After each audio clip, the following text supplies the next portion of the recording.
Hello everyone, welcome back to the MCFC Lads Podcast. Alex, how are we doing, mate? I'm doing good in a new flat now in Manchester. We're back ready for Villarreal away. We head off tomorrow, and obviously we won on the weekend, so very good weekend. Yeah, well, we'll start straight into it, Alex, with that Everton game. How did you find it, mate?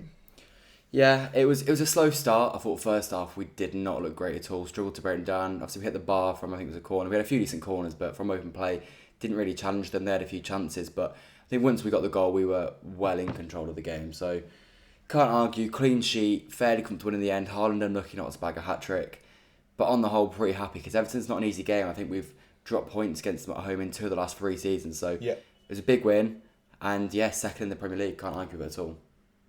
Well, yeah, 3 points off the top. We'll come on to some of the other results and the other teams and stuff in the league, our situation and that shortly. But I thought it was a good performance. Like you said, the first half was very stale, very flat.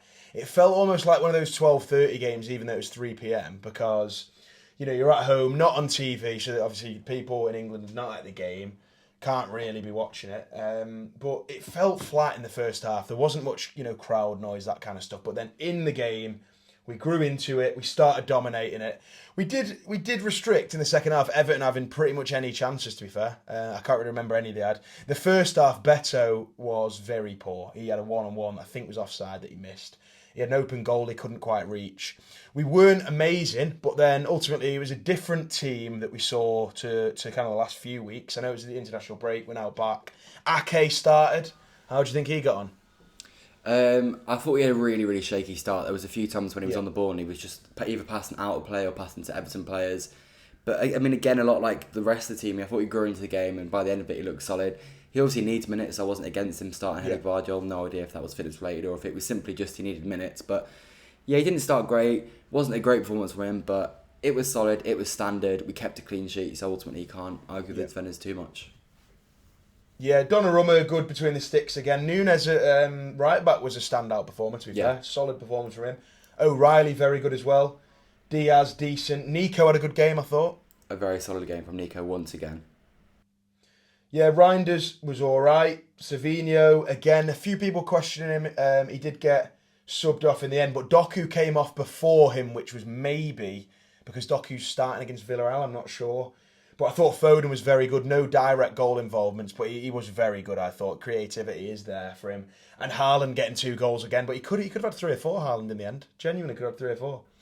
Yeah, definitely. I think Foden said about, especially his pass when he just sort of slotted it through and Haaland messed up his first touch and then Pickford into making a good save. And then he also had a few more. I think Cherky played him through. And then he had one more chance. Can't remember how it came about, but he had 3 or 4 chances right at the end where he could have got himself that hat trick, which somehow he's not had in over a year, which is mental when you consider the sheer amount of goals he scored. But I mean, you can't argue 2 goals again, won us the game. So fair play, Haaland. Well, yeah, as you said just before, mate, we're 16 points, 8 games, 3 off Arsenal who are on 19, right? So they've drawn and lost and won the rest. They obviously drew to us, lost to Liverpool, and they've won the rest. We had obviously that poor start with 2 losses. Since then, we've had 5 games. We've drawn 1 against Arsenal and won the other 4. The last 3, in fact, we've had 2 clean sheets as well. Obviously beat Burnley 5-1. It's looking pretty good, by the way. And we've said this before. Thing is, for City right now, there's not any pressure on us to go and win a league or stomp the league. So I'm just enjoying seeing the new signings come in. We're going under the radar a bit. We were very briefly top of the league. And these teams around us are going to drop points. They are going to drop points. Yeah, I mean, we said, I think it was in the last podcast we did, we've just got to be there or thereabouts come February, March. Arsenal will do the job for us if we can kind of take them that far. But like you say, we're just quietly going about our business, and that's the best way to be. The big challenge is at the end of the month, the end of next month, I believe we've got Liverpool. We also have Bournemouth, who are high flying at the moment. I mean, Villa away next week. I'm sure we'll get onto it at some point. We'll speak about it in the next podcast, but they're on good form as well, to be fair. So there is some tricky games coming up between now and the next international break. But if we can just put a similar run to sort of the one we had before this international break again, then we're in a very, very good place going into sort of November, December. Well, like I said, I think if you'd said at the start of the season, after 8 games, you're going to have 16 points, you'd have said, that's decent. Not amazing, but it's decent. We're second in the league. Everyone's dropped a few points. Liverpool, we'll get onto them shortly, but we're now above them as well. We've only conceded 6 goals in the league, and obviously 4 of them were in that 2-game bad spell we had. So I'm very happy with where we're at. We've got the best striker in the world, Erling Haaland, for sure. He's got 11 goals now in the league. The next scorer down, Semenyo, is 6. Mateta with 5. Ridiculous. Absolutely unbelievable stuff from Haaland. He's got 23 goals, 3 assists in 13 in all competitions for club and country this season. He's scoring at a rate in the Premier League as well, without a penalty, I believe, that would land him on 52 goals by the end of the season if he carried it on, which is just ridiculous. We've got a very, very good spine of the team, like we've said before. We've mentioned that in podcasts before. We've got Donnarumma. Diaz seems to be starting every week. He's fit and firing. Obviously, Rodri's in and out of the team, but then we do have Erling Haaland up front. So, yeah, I think it's looking good. We will come on later in this podcast as well, onto the games coming up before the next break, because we have got 6 more. But, Alex, I want to ask you about that Liverpool United game. How do you find that one? It's a weird one. I mean, I think obviously Liverpool have come into a pretty bad form. 3 losses in the space of a week before. And they hadn't lost 4 games in a row since 2014 under Brendan Rodgers. So it had been a hot minute since they'd done that. But everyone thought an international break, they come back into United, this is a crap United team. Surely they just go there, Anfield, where again they've not lost since the start of last season against Nottingham Forest. They'll just wipe the floor and they'll sort of get themselves back on track. But Mbeumo scores after a minute and you're thinking, oh, this could be another one of those days for Liverpool. And I mean, they hit the post a few times, but I mean, United had a few chances as well. So I don't think they can really sort of say, oh, we battered them, we should have won, and just happened to play out the way it did. Because I thought United were value for the win, to be fair. Which obviously isn't nice to say, but fair enough to them. They've done a job at Anfield. It's a huge win for United, it's a huge win for Amorim, but I think for Arnie Slot it's a damning defeat, and they need to sort out quickly, because 4 losses in the space of 4 games, and we experienced that last year, and we know how that sort of unfolded afterwards. Absolutely, mate. Like you said, we experienced that last season. We had that really bad patch, 1 win in 13. We lost 5 on the bounce at the start of that, and it was in a similar. I think this has come a little bit early, but it was in a similar period of the year. Our sort of downfall was probably starting maybe nowish, to be fair, maybe a little bit after, but yeah, it's not been good for Liverpool. They were scabbing it every week, winning by a goal, getting the rub of the green and getting last minute goals, and now it seems they're going the other way. They're conceding goals in the last minute, and they're losing every game by 1 goal. So, by no means count them out, because they've got an unbelievable squad and a good manager as well. But at the end of the day, it's been a very poor 4 games for them. They've lost 3 league games on the bounce, leaving Arsenal now 4 points ahead of them. In other news, Tottenham lost to Villa. Villa have done very well, like I said. We'll come on to them, because obviously we'll be playing them next weekend. Arsenal beat Fulham in a game where I don't think Fulham were ever getting anything out of it. I did watch it. It was pretty boring, to be honest. I don't know if you caught that one, mate. I think it was just pretty boring. But Arsenal on the set pieces are deadly, aren't they? Yeah, I mean, I didn't bother watching it. Because quite frankly, I don't enjoy watching Arsenal whatsoever. I mean, they are just boring, mate. If you're an Arsenal fan, I don't expect you to care about that, because you're winning games. Ultimately, this season, that's what you need to do, just get over the line. But I didn't bother watching it. Again, set piece, fair play to them, rock solid defensively. Again, they didn't even concede a shot on target. So you've got to say fair play for that. But they're getting by at the moment, and fair play to them. They're getting results. Some people question whether we can rely on Haaland with all the goals he's scoring for us, but maybe you could argue, like, can they rely on, just being defensively solid, and can they rely on, these set pieces they're getting every week? But at the end of the day, they're getting results. Brighton beat Newcastle. They've had a bad start, Newcastle. Burnley beat Leeds. Palace 3-3 against Bournemouth, which is why we were left top of the league temporarily, but still a great start for Bournemouth. Both teams, actually. Both of them have started very well. Yeah, both teams, true. Very true. Sunderland beat Wolves, and that Chelsea game, they beat Forest, and I think they were pretty lucky to beat Forest, to be honest. I know they won 3-0 in the end, but I think Forest did have the better of them for the majority of the game, but ultimately they were the results. Alex, we'll come on to our Villarreal game shortly. Obviously, they got midweek. Like you said, the game against Aston Villa, we'll talk about on a podcast that will probably stick out the end of next week. What would you reckon, like Friday maybe? Yeah, we get back from Villarreal on Wednesday, so we'll probably record it Thursday or Friday and get it out same day, hopefully. So keep your eyes peeled for that. I did ask on Twitter for a few different topics and stuff to touch upon, and also a few questions. So I'll look at a few of these now. Trev asked about Ait-Nouri being back and whether basically Nico O'Reilly should be used as a Rodri alternative when Rodri isn't available. He reckons he's got the chops for the role. What do you make of that? I really like Nico O'Reilly. I think he's a great player. I think I'd rather him be compete with Aït-Nouri right now though, because I don't think in the middle he's probably quite smart enough as a footballer to be able to do that role. And also we've got Nico Gonzalez, so I just don't think Nico O'Reilly's at that level. And that's no slight against him.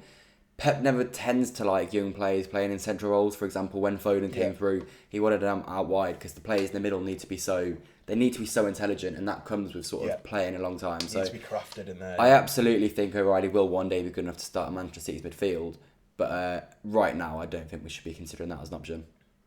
Yeah, he's been unbelievable though, Nico O'Reilly. I mean, coming in at left back. Obviously, last season he had quite an impact in the late season. I remember that Bournemouth away game in the FA Cup. Came on, did very well. That assist he got yesterday, by the way, was unbelievable. Very good for Haaland's goal.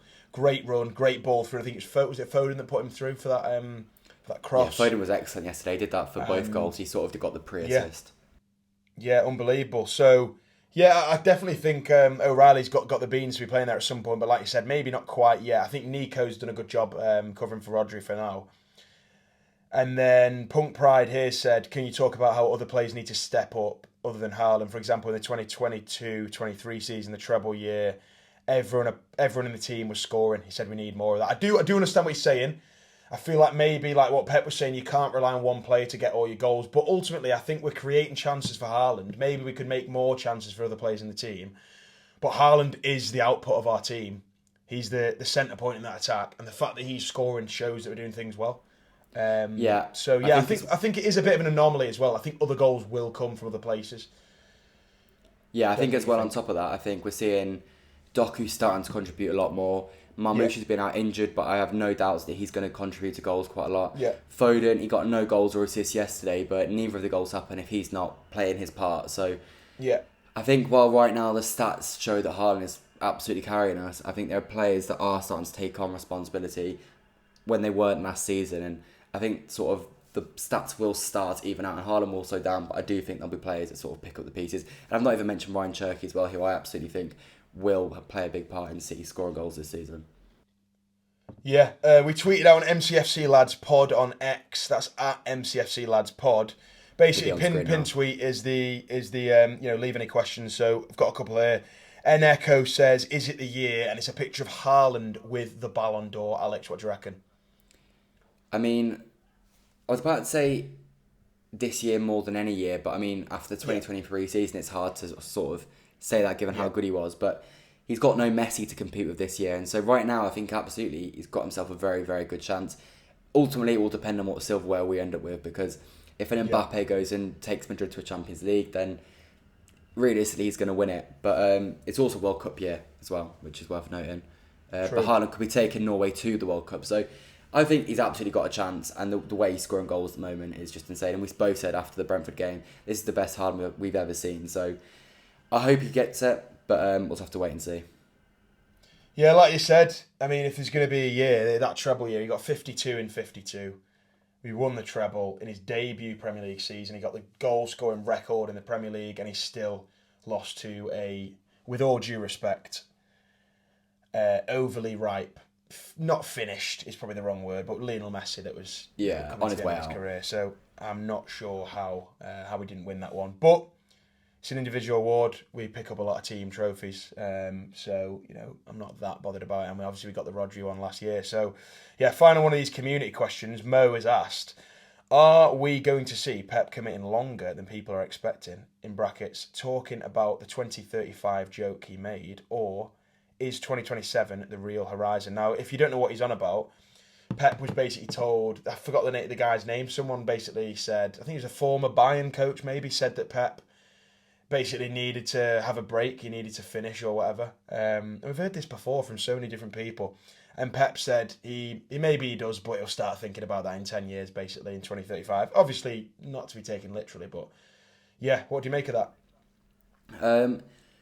In my head, even before his most recent contract signing, I've always had 10 years as sort of that's what we'll go for. Obviously, his contract will take him to 11 years.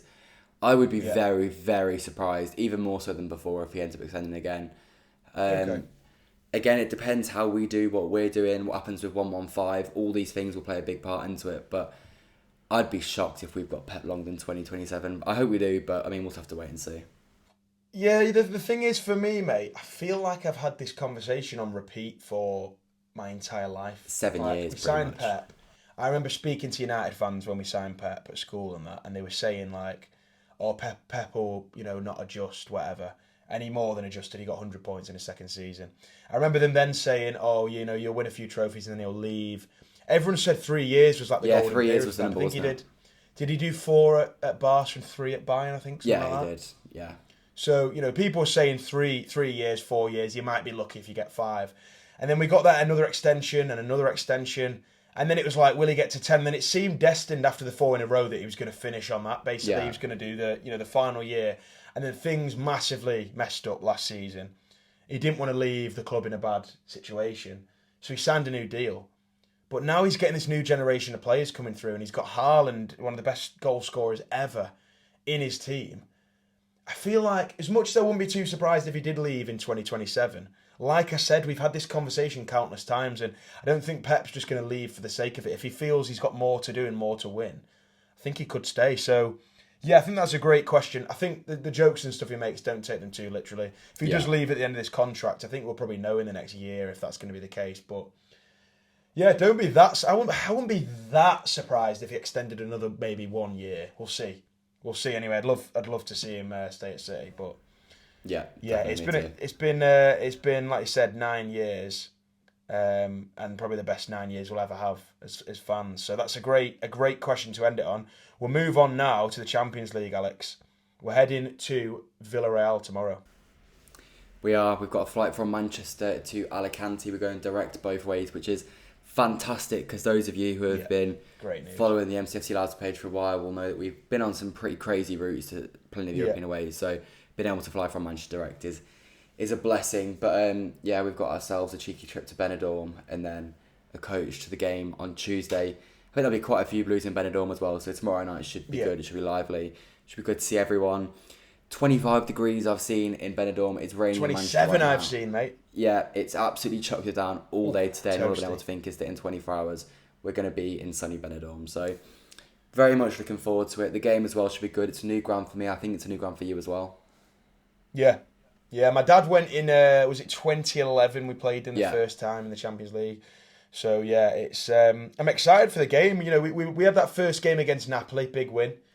The game against Monaco was disappointing. I don't think we played badly like we said after that one, but ultimately we only got a point out of it. It wasn't a great decision, but we left ourselves open to that by not finishing them off. HAALAND obviously got both the goals, but I think we can go and beat Villarreal.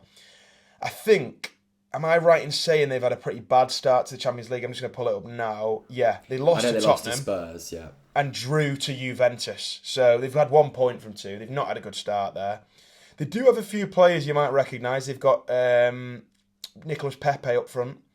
I think they have Thomas Partey as well, who we best not mention. Parejo as well, Danny Parejo. A few players might recognise, but ultimately we should be going there and winning, Alex, shouldn't we? Definitely. Yeah, absolutely. In my opinion, we've now got to go to every game until we go head to the Bernabeu and we've got to win because that point dropped in, the 2 points dropped in Monaco. It's not the end of the world, but at the end of the day, we want to be making that top 8. And so if we end up dropping more points before Madrid, then you start thinking that sort of becomes a must-win if we want that top 8. I believe, is it 16 or 17 points that got top 8 last year? So that gives you 7 points leeway. In an ideal world, in the last game, you just don't even have to think really about the game. But we've got to be beating Villarreal, beat Dortmund, beat Leverkusen, and we're in a very, very good place. But yeah, I mean, I back us to win. Yeah, like you said, it's early days, 2 games in. We're currently just about squeezing into that top 8, just above Tottenham on goal difference. If we can win that, 7 points from our first 3, we'd definitely still be in there, looking decent. There's a few teams we can definitely jump over, with all due respect to the likes of Karabag. I think we can get in there. So yeah, top 8's got to be the goal. I'm not bothered about winning the league phase. It means nothing. Get ourselves in there. We're looking all right, as you said, but we should be going to Villarreal and beating them. Do you expect the team to be rotated a bit? We'll go for a little predicted 11 now, Alex. What do you reckon it looks like? I think it'll be similar to what we've seen, but well, obviously it'll be Donnarumma in goal. We'll just put that out there straight away. I do agree, but is there a chance in a game like this that James Trafford gets the call up? Is there a chance? I personally don't think there is a chance. I think you don't think yet. Do you think that's maybe a latter stages when we're sort of Is there any game? Is there any group phase game? Is there a Galatasaray at home that James Trafford gets, or is it purely just going to be the domestic cups for him? I think if we've qualified in the top 8 by the time we get to Galatasaray, which I'm not sure we will have done, to be honest, but if we have, then I think probably he would go with James Trafford, maybe even in a Bodo as well. I know Bodo straight after Derby, so I mean, who knows? Maybe if situation's going well. I mean, he's not a bad goalkeeper, so it's not like it's a massive downgrade if he does have to come in. Yeah, but exactly. I think Donnarumma will be dead set on just playing all the games. So yeah, I definitely think it'll be Donnarumma. Moving on to the left back. Now, we didn't see Gvardiol play at all. I had him in my FPL actually, and he didn't play at all against Everton. I think he was on the bench. Yeah. So, he was fit, I believe. Are we going to see, obviously, Gvardiol start? But do you think we see him in left back, centre back? I mean, the one interesting thing is, obviously, O'Reilly's gone off injured against Everton. Yeah. I would assume it was just precautionary, so yeah, I'm not too worried about that. He's also played a lot of minutes with Aït-Nouri out. So I think it's definitely possible. And obviously, we've got John Stones back, so there's another option in centre-back. So I'm happy to go with Gvardiol left-back, to be fair. Also, could be Ake left-back as well, worth mentioning. But I think we go Gvardiol left-back. I think Ake probably sits this one out. He started, the first game in a while against Everton. And then what were you saying, Stones, Diaz? I think we Stones Diaz. I think we will look to give Stones minutes. He obviously played a lot in international break, which is very, very annoying. Luckily, he didn't get injured, but still frustrating when he's been out at City for so long. But I think he will give Stones some minutes. And then right back, Alex, what are we thinking there? We're thinking Rico Lewis to get in there. He obviously came on. Nunes had a great game, though, to be fair. So do you think it's a Nunes to be playing against Villa situation, or is it a Villarreal again, and he starts again? What do you reckon for that? Because I think Rico Lewis does have some good performances in these kind of games. Yeah, I think he will go over Rico Lewis. I think Nunes will play against Villa. Obviously, in April, he had that big moment against Villa, so it'd be nice to see that again at Villa Park. True. That's true, I thought Nunes was excellent against Everton. One of his better performances, fair. He played a lot more central, which was slightly different, but obviously he's a midfielder at heart, so it makes sense. Yeah. But I think we'll go over Lewis, and then I think we'll go back to Nunes at Villa Park. And then in the midfield, is it a case of Nico starting again? Because I don't think Rodri's going to be ready to start that one. Actually returning to his former club, Rodri. He started out at Villarreal, I believe. True. I think he went there from Atletico, didn't he, for a little bit? Yeah. I think it will be Nico. I think that's part of the reason why he got subbed off against Everton, because Pep's just thinking, right now we can't rely on Rodri, so we need to just protect Nico at all costs. So for me, Nico's a guaranteed starter. Okay, so Nico, in front of him, we've seen that trio actually of Nico, Reinders and Foden quite a bit. Is it going to be the same again? Because Phil Foden wants to be playing every few days, it seems. Are you happy with that in front of Nico? I think Foden will definitely play. I've got a sneaky feeling he might go for Kovacic instead of Reinders. Okay, yeah, I can see that actually. That's a good shout. Good shout. As a disrespect to Reinders, but just I think I want to get Kovacic up to speed. Kovacic is a very good midfielder. Play him in front of Nico with Foden. I think that would work. I wouldn't be shocked to see that at all. Yeah, okay, so let's go Nico, Foden and Kovacic. Obviously, Kovacic played briefly for against Everton off the bench. He also played for Croatia in the international break for 60 minutes. Left wing, right wing, what are we thinking? I think Doku's a guarantee, given the form he's been in recently. He got subbed off against Everton. I don't know if that was tactical or if that was to keep him fit. He's played a lot, but I do think he will start. HAALAND, obviously, probably the first name on the team sheet, guaranteed he starts. And then Bernardo maybe right wing? Well, I haven't just thought about it. So in my head, I was going to say Bob, and then I've just realised that Bernardo will almost certainly play, given he's playing the week. Maybe it'd be Bernardo instead of Kovacic, actually, and then Bob on the wing. Bob on the right wing. I can see that. I'll back that. So we'll actually go Nico, Foden, and Bernardo in midfield, and then Bob right wing. Yeah. Okay. Nice. I think we should get the job done. You got a score prediction for us, mate? I'll let you go first. Actually, go on. We've been in bad form away from home in Europe, actually, for a very, very long time. I think over the last 3 years we've won 4 European away games, but I do think we're going to get over the line in this one. I really, really hope we do. I think it won't be a high scoring game. I'm going to go 2-1 City win. Yeah, I'm going to go 2-0 City, actually. I'm going to go 2-0 City. I think we get the job done. Maybe even 3-0, but I'll go 2-0. I think it's one of those games, this should be our bread and butter. I know it's away from home. I know Villarreal, they've not had a bad start to the season. I'm looking at some of the games. They're a little bit hit and miss, but they're sat sat third in La Liga, so they've not had a bad start at all. I think they'll be a decent side, but we should be beating these if we're a serious competitor this season. We're going to rotate a little bit, as you'd expect, but we're 8 games unbeaten. We've won 6 of those. We drew both the other 2, and we're ahead in both those games. So, we could have won all 8, but we're looking very, very decent. We've had injury problems. We're now getting players coming back. We're getting creative players coming back. We're getting the likes of Cherki, Marmoush coming back. We're getting more options in midfield with the likes of Kovacic as well. It's looking good, Alex. It is looking very decent, mate. Yeah, very good. Lots of reasons to be positive as a City fan right now. The players coming back is very exciting. We didn't even mention it earlier, but I thought Cherki's cameo against Everton was very exciting. The way he came on, lots of little tricks, lots of little flicks. Put the ball in behind a few times, connecting one with players, even set HAALAND up for a great chance. Nearly scored himself after HAALAND missed one of his chances. So very, very excited to see him get more minutes. And also, we've literally not seen Marmoush this season, which is crazy because he was one of our better players in the second half of last season, and we were obviously the best performing team in the second half of last season in the Premier League. And so we've got a lot of good players still to come back, and I think that's a very, very exciting thing. Heading into some big fixtures coming up. There's a question as to whether we even got in the Champions League without Marmoush. If we didn't sign him, some of the goals he scored, the hat-trick against Newcastle. Yeah. Did he score against Chelsea as well? I can't remember, but he definitely got some big goals. The goal against Bournemouth as well from long range. Yeah, they absolutely screamed. Some big goals from Marmoush and big contributions last season. So, yeah, great player. Excited to see him come back. Like I said, can he fight his way into that team that's winning? Which is obviously great for us. We have got 3 away games on the bounce. It's Villarreal, Aston Villa, and then Swansea in the Cup. We've then got Bournemouth at home, which will be a tough game. They've had a good start. Dortmund at home, and then Liverpool at home. So it's 3 away games, 3 home games. How do you see them going, mate? How do you see them going? I think, just generally, how many wins we're getting out of those 6?